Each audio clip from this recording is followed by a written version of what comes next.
Sleep apnea usually is an ongoing condition that can really disrupt your sleep.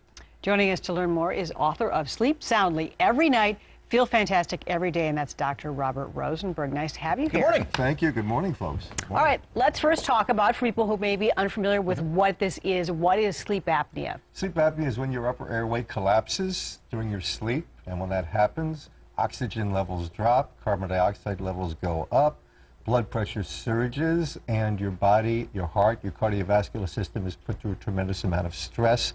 And some people may stop breathing anywhere from 5 to 30 to 50 to 100 times an hour. Now, is that something that is genetic? Is it something that your body weight or your composition leads to, or is it some combination? There is a genetic predisposition in families, but probably the major cause in the United States is obesity. Well, we have many people who aren't obese, but if you took obese people, morbidly obese people, you would find that of a group of morbidly obese people, at least 60 to 70% would probably have sleep apnea. That's pretty high. That is. So how do you treat sleep apnea? There's several treatments. The most common, of course, is CPAP, a machine that generates compressed air, and we basically put the patient on a CPAP mask while sleeping and slowly increase the pressure until on our computers and cameras the airway no longer collapses. There are dentists making oral devices that bring the jaw forward, and they can be very efficient. There's a new, featuring at the sleep convention, a new electrical implanted kind of like a pacemaker that literally goes to the hypoglossal nerve, and as you breathe in, it's timed with your breathing. It stimulates the hypoglossal nerve, brings the tongue forward, and that's just approved by the FDA for treatment. So those are some of the things we're talking about. And surgery, although most of the surgeries done, common surgeries, are only about 40 to 50% effective, so we kind of veered away from those lately. Yeah, you can shy away from that. That's how you treat it. How do you even figure out if you have it or a patient has it in the first place? How is it diagnosed? Well, your bed partner would be the most common if they say you snore and stop breathing. But if you find yourself sleepy during the day, fatigued during the day, if you find that when you wake up in the morning it takes you a very long time to get going, what we call sleep inertia, if you're having trouble suddenly with cognition, memory, those are all related to low oxygen in the brain at night, then it's probably time to get it checked out. Okay. And if you're a big person with a 17-inch neck or a woman with a 16-inch neck, your likelihood is almost 90%. No kidding. All right. So the relationship between sleep apnea and also heart disease and high blood pressure and stroke, there's a connection here. Tremendous. Remember, when you go to sleep at night, your blood pressure drops 15 points. But if you have sleep apnea, your blood pressure is up 20 or 30 points all night long. That puts a tremendous stress on the cardiovascular system.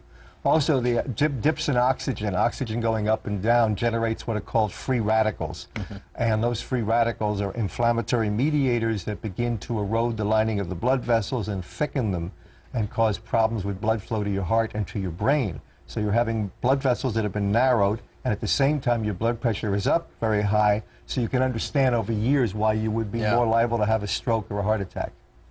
Now, when I think sleep apnea, I think of adults, I think of the CPAP machine, something like that. But that's not always the case. Children can have sleep apnea as well, correct? I just gave a lecture in Flagstaff to the medical center about childhood sleep apnea. And in children, removing the tonsils and the adenoids is the treatment of choice. It doesn't always work, but it's 70 or 80% successful, where in adults it has very little value.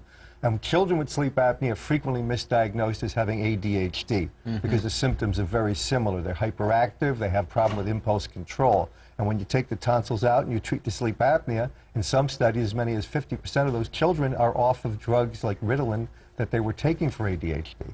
I would think also because there is an increase in childhood obesity that also plays into effect, just as it is with adults. That's absolutely why we're seeing an increase. 30% of obese children in a recent study were found to have sleep apnea.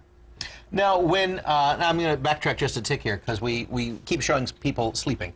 And when you diagnose, you say you get treated. Walk us through, how is a person, I mean, they're hooked up to, you go and you have to go sleep somewhere. You do a sleep study, correct? You can do it at home. Sleep testing is being done. It's becoming more popular, especially in many of the eastern states.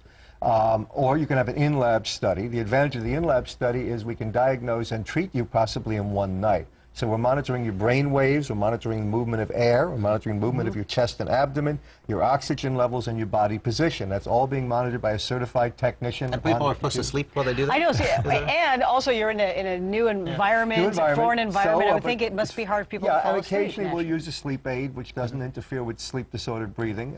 It's not uncommon in sleep labs. That's one of the advantages of the home sleep test. Many people find it easier to sleep at home. But the bottom line is, once we've made that diagnosis, once we've demonstrated you stop breathing and you're having dips in oxygen, that's when we decide whether or not you need treatment, and based upon how many times an hour you stop breathing and associated symptoms. Real quick, 30 seconds left. Sure. We talk about diagnosis, we talk about treatment. What about the other side? What do you find with patients that are treated for this? Is it a life-changing moment? Is it a situation-changing moment? Is it just a, oh, I'm not yawning as much? Absolute life-changing in some of them. On two levels, quickly. One is many of them become more alert, awake, and just better dads and moms than they've ever been in their life because they can give time to their family. The other one is that we find that people with the heart disease and stroke, suddenly their blood pressure comes down 5 or 10 points, their cholesterol normalizes, and even though they may not feel better within their body, we see signs of significant improvement. All right. That's well, that's excellent. great. That's it worthwhile. Explains why people with sleep apnea should be treated and should absolutely take care be treated. of it. All right, Dr. Robert Rosenberg, thank you very much for joining us this Thank you morning. very much, guys. And the book, of course, is called Sleep Soundly Every Night, Feel Fantastic Every Day.